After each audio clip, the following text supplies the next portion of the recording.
Hey everybody, I hope you're well. And the Raiders and Gruden took an action a moment ago that, as you know, if you're a regular follower of my channel, I wanted them to do 2 years ago, and that was release Paul Gunther. Nothing personal against Paul. I have never met the man. He seems like a very fine person, but the business of football, the NFL level, is about winning, and or at least showing that after the first year on a path to building an organization that will be a winning organization. And sometimes you go in the first year, you win, you know? So that didn't happen. So anyway, I want you to take a look at this, folks. This is the Raiders website. Let me get this because I will, the website right here is very telling. Hey, welcome to my post here. Here it is.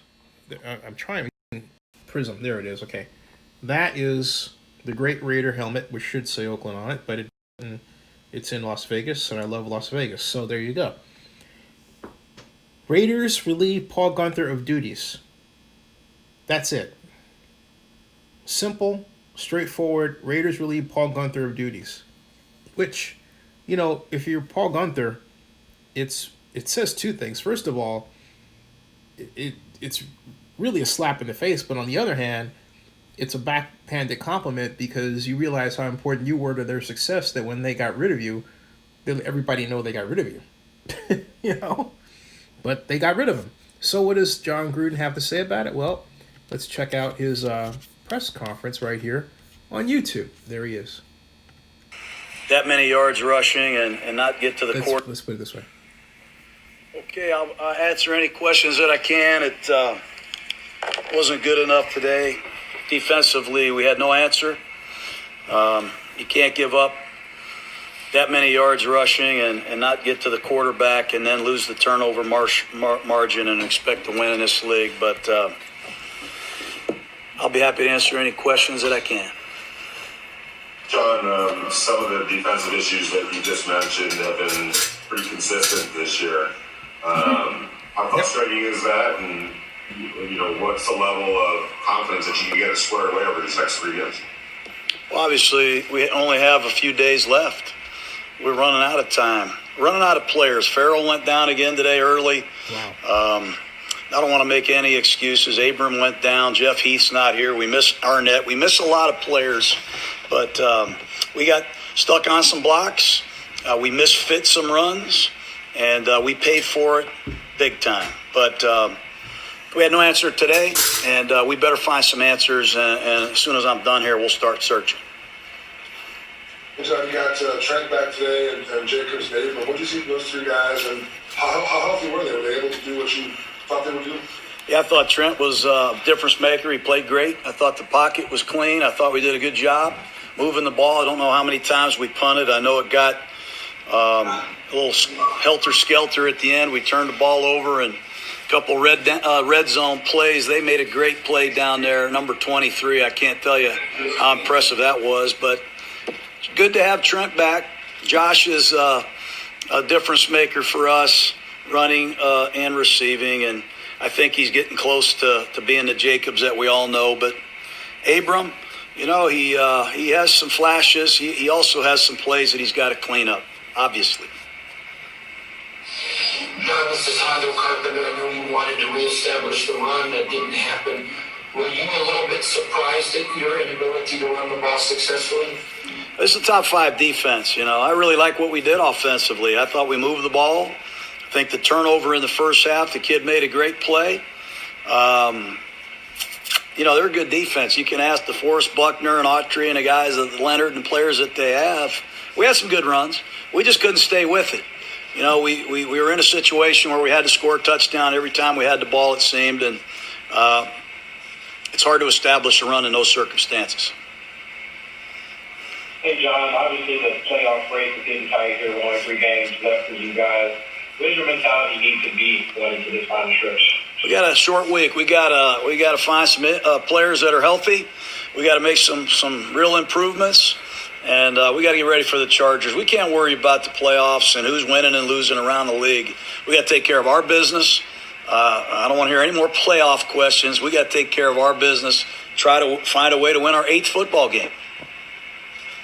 John, when the Colts are moving the way that they were moving, when you get down close and have to kick a field goal, when do you get to the point in a game where you think, all right, we can't kick field goals, we got to score touchdowns? Oh, yeah, you get to the point where you second-guess everything you're doing offensively every time you punt. It's tough right now, but you have to stay confident that your players are going to put it together like they did in Kansas City. We struggled in the first half in Arrowhead. We found a way to make some plays in the second half. But when you can make it a one-possession game, you got to trust your defense. To be a championship team and a playoff team, you have to be a good football team in all 3 phases. And that's my answer to that question. I hope it solves your curiosity, Jerry. Coach, I know you're not a social media guy, but Josh Jacobs posted before the game that he wasn't playing. I know it's caused a lot of controversy. Were you aware of that? No, I don't have social media, so I don't really know what to say about that right now. I'll answer any questions about the game, not the internet. Thank you, guys. Have a good day. Yeah. I mean, I think John. I didn't know what he meant about that. As far as what was that thing about the internet? A good football team in all 3 phases, and that's my answer to that question. I hope it solves your curiosity, Jerry. Coach, I know you're not a social media guy, but Josh Jacobs posted before the game that he wasn't playing. I know it's caused a lot of controversy. Were you aware of that? No, I don't have social media, so I don't really know what to say about that. Yeah, he doesn't have time to care about that. So anyway, folks, you saw that, and hey, I want to thank everybody for showing up. And this is a great turnout here. And let me get back to the camera. Yeah. Well,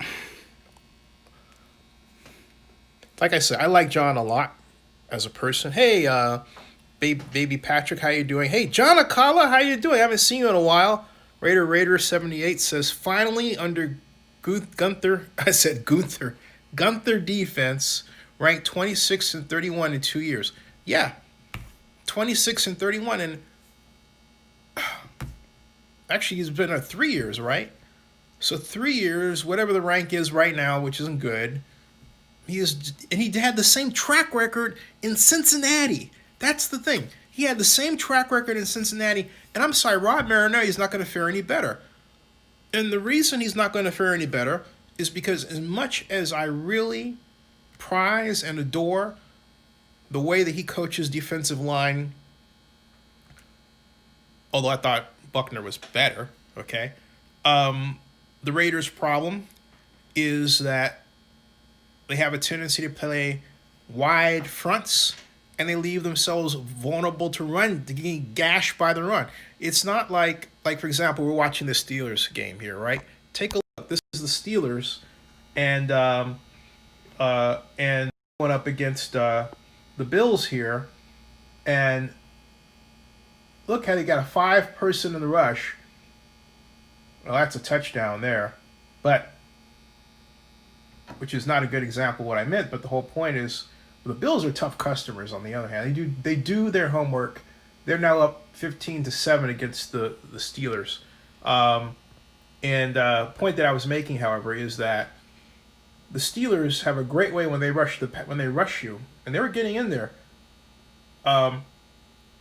They leave all their rush lanes clogged. Now they didn't have anyone down the middle. They had a person had outside coverage rather than inside coverage. Otherwise, I think they could have stopped. But look. Well, they should keep somebody on Diggs. Yeah, my mother said they should keep somebody on Stephon Diggs. Right. Yeah. He's dangerous. Yeah. You don't leave him alone, and that's what they did. They left him alone, came on the inside, and you can't boom. catch him. That might have been an option route, though. If it was an option route, and if you cover him outside. Myself. Put somebody on the dude. Really. Yeah. Well, that's it. But the whole point is that whatever. The Raiders. They may lose. The Raiders this year structured themselves to beat Kansas City, and as I was saying before, and I'll say again, once they lost, Raiders says Abrams for the Raiders got burned today. Yeah, but once the Raiders lost to Kansas City, that was the season. And the Raiders built themselves to beat Kansas City, and they did. And they sort of just got geared up for the next game against Kansas City, players and coaches alike. And when they lost that, it just seemed like the wind went out of the Raiders' sails. I mean, in terms of energy, in terms of preparation, everything else. Okay, so, but I think the biggest deal is, you got to worry about the kind of product you're putting on the field, more so because they're in Las Vegas. They have a bunch of high dollar sponsors. It's the pandemic, and those sponsors are looking for any reason to cut loose if the value isn't there. So the Raiders have to hurry up and put a winning product on the field. Oh, hey, Brenda, how you doing? Or it's going to be a major economic problem for them in the middle of a major economic problem for everybody. So you've got a situation that's really dire. So winning brings money. Losing does not. And I know Mark, the owner, Mark Davis, I know Mark is really sweating bullets right now. And I'm Brenda. I'm well. I'm here. Blessed to be with my mom here, and blessed to have. And Brenda says, only real fans like you and me, Zenny, who stick around for 20 years. Yeah, I'm not going anywhere. The Raiders are part of my life. They always have been part of my growing up. And I was thinking about it today. John, I'll get to that in a second. John's a very good question. That's a very good question. John asked, what does Marinelli like to do on defense? I'll get to that question. But I'll answer it really succinctly. What I have a problem with. He loves to do only fours, okay? And there was and what Gunther did is what Marinelli will do on defense is they're both single gap attackers. I like that. But they're not blitzers, okay? And, Todd Bowles, I think, really has a great blitz scheme. He's the defensive coordinator of the Buccaneers. And whoever the Raiders get, they should really copy or emulate what Bowles does. There are people at the college level. I was going to mention Mel Tucker, but Mel Tucker he's busy coaching Michigan State. Otherwise, I would say, hey, they should get Mel Tucker, right? But Mel Tucker is head coach, and a great one at that. So, he's this year's whatever, but it's a pandemic, right? Point is, there are 3 games left. The playoffs, I think, are the way they're playing now with the injuries, and they're going the wrong way at the wrong time. And this is the 3rd time this has happened with John. The first time, it was disastrous. First year, the second year looked like it was going to get a little better, and then this year, it looked even more promising.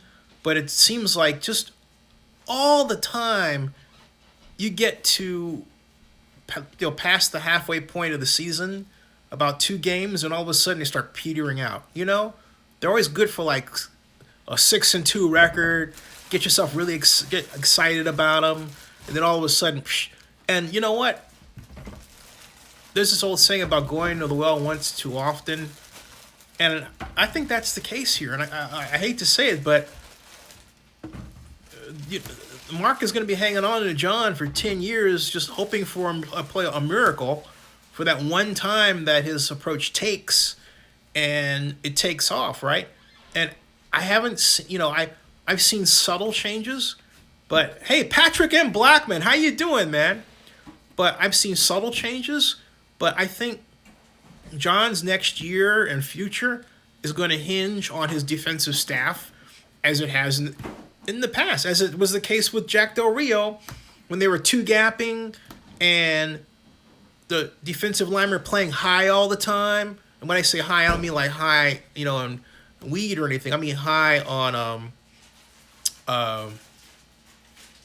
high in their stance. Remember I did a video about that? I says it's a little late, but I hope Raiders can fix their problems as they falter down the stretch with supposedly an easy schedule. And that's a fuller schedule, I I figured they would have a problem with the Colts, but I thought that they would. I actually picked them to win. I wanted to give them the opportunity. Cognitively, I felt that they would come up with a better scheme than they did. They didn't. And the main problem that John has offensively is the main problem with most West Coast teams. It's great to have all those plays, but right now you've got football has advanced to the point where the basic concepts of the Bill Walsh offense can be distilled into a few plays and executed within a system that includes fewer formations and an up-tempo style, okay? And it's great to have these different tools in your toolbox, but if you don't know how to use them, and then also you have to teach them all. If you don't have the time to teach them all, then it becomes ineffective. And right now you got players that haven't played that. I mean, they are smartphone oriented, which means that they don't really absorb a lot of complex information quickly. There's also, from a collective bargaining union standpoint, not as much time as you need to prepare players as you had in the past, right? So, Raiders SP says, so we should hire Jack Del Rio. Jack Del Rio's got, he's got a job. He says we should draft defense. I think that the Raiders need to settle down and ask one question, which I think I'm better equipped to answer, so I'll do it within the confines of my company, is what is the blueprint for the Raiders defense in the future? And by that, I don't mean so much just personnel, but scheme, right? What's the scheme that they should concentrate on running? What type that will help them meet the challenge of the 21st century? That, I think, is the question. Because right now they haven't answered the question. Hey, everybody, welcome. By the way, if you want to invest in, buy a chat, please do. But this is, anyway, Raiders SP says, Raiders when Jacobs is running good, Raiders are 5-1. Right. The Raiders are 5-1 when Jacobs is running well. And also when they have a healthy offensive line, okay? They're 5-1. But I think the Tampa cover 2, yeah, Patrick, I think what the Tampa 2, but with blitz, is a better answer. And single gap, but you have to play it strict single gap. And then also, we made other mistakes. Like, for example, against the Chiefs, we played loose. We played a prevent defense. And we need to get Henry Ruggs more involved early. We have to have plays for him that are guaranteed to get him the ball out in space so that he can pick up yards. That's also true for Waller. The Raiders have too many great players, especially on offense, not to be killing it offensively. I mean, it's just disgusting. I feel bad for him. I really do. And I really do. So how about Wade Phillips as defensive coordinator? Hey, John, that he retired. You might mean bring him out of retirement? I'll be very honest with you. I want a young, hotshot black defensive coordinator. Okay? I'm being blunt. And the reason I say it that way is because people bring out these retreads that are older. They're older white guys all the time. And they never do a job. I mean, look at the case with John, okay? And Paul Gunther, all right? I'm just being honest. It's kind of like, aren't there younger defensive coordinators out there who don't fit the type of, it's always, a white guy? It's ridiculous. We have to break the slave thing where all of us are just playing football and none of us are coaching, right? Or owning, for that matter. It makes it better for everybody around. We need big, deep line. Yeah, Fig City, you are absolutely right. Cliff Bolden, how are you doing? It has been a long time, man. I got 40 people on here now. This is fantastic. My heart is warmed to see all of these folks here I haven't seen in so long, which means, I haven't done this in a while. Zinni, you think maybe Mayock made the call to fire Gunther? I think actually it was Gruden. I don't know. I don't think Mayock has that kind of flexibility. And I think Mayock kind of alluded to himself. I'll tell you who I believe made the call. I think it was Mark Davis. I think it was Mark Davis. I think Mark said, you know what? You need to fire Gunther. I believe it was Mark Davis that made the call. I'll take that to my grave. All right? Great question, Leonard. Great question. Hey, let's do this. I want to finish the Bills game versus the Steelers. You're probably watching it too. And I'm watching with my mom, and she's like wrapped in it. My mom is a great... Michael says, I can't believe it's here 30 seconds of boom. Got to use the race card. Look, Michael, first of all, I'm going to say something to you this. Race is not a card to play. Race is a serious issue. Okay? And that term race card came up, I think it was during the OJ trial. For those people who didn't want to talk about race, I talk about race all the time. Look, I'm black. What do you expect? Okay? If you want somebody else's view and not hear that, bye-bye. But not here, pal. Okay? All right. So anyway, all right. Moving. So, hey, look. If me talking about race makes you go away, bye. I've done this a long time. All right? Raider Al, how you doing? Raider Al says, I want the best defensive coordinator available. Any name you can think of. Mel Gunther's not available. The other name, well, if he gets fired, Anthony Lynn. And so let me see here. Michael F., I will put you out of your misery and get rid of you. How's that? Because I don't want to deal with you. All right. If you don't want to be around here, all right, get out. All right. Bye. Oh my okay. God. I am not dealing with this. They got a touchdown. The Bills are 23-7. I'm not dealing with this. Okay. I'm serious about it. Okay. I don't have to have people here. I'm doing this out of fun, but I love you guys. And a lot of you people who come here, you know the score. My God. All right. So, hey, Real Smart says Christmas came early. Gunther is gone. Raheem Morris. Yeah, Raheem Morris. But I have a feeling Anthony Lynn's going to be available. And I would pull an Anthony Lynn, who's a friend of John Gruden, as soon as possible. Derek Ainsley, Fig City says, hey, who do you like as our DC court? I think we need a DC too. Yeah. I'm going to really drill down on that. And I'll come back. Wade Phillips is not a bad... If Wade Phillips wants to come out of retirement, I think Wade Phillips will be great. But he did retire. You want Winston Moss, another great selection. I'm going to come back tonight, later, with a list of defensive coordinators. I promise you that. So what time is it right now? It's 10:30. I'll be back after this game. How's that? Okay? Yeah, after the game. Hey, everybody, thanks for coming by. You all taught me a lesson. Basically to stick with what you know and what you do, and I hadn't done this in a while. I'll be back. All right, thanks. See ya.